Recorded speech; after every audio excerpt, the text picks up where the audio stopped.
कल member of legislative assembly member of legislative assembly Majid Haseen करीम नगर की आमद।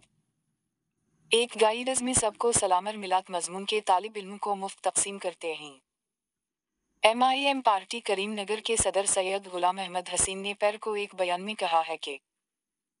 हैदराबाद ने बेहद मुब्रा ऑफ लेजिस्लेटिव असेंबली साबिका हसीन बुध के रोज़ करीम नगर शहर का दौरा करेंगे।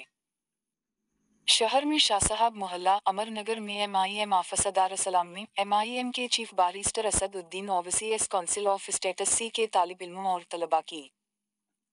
हिदायत में शरीक हैं जो करीम नगर शहर के साथ साथ ज़िला में गवर्नमेंट उर्दू मीडियम हाई स्कूलों में तालीम हासिल कर रहे हैं।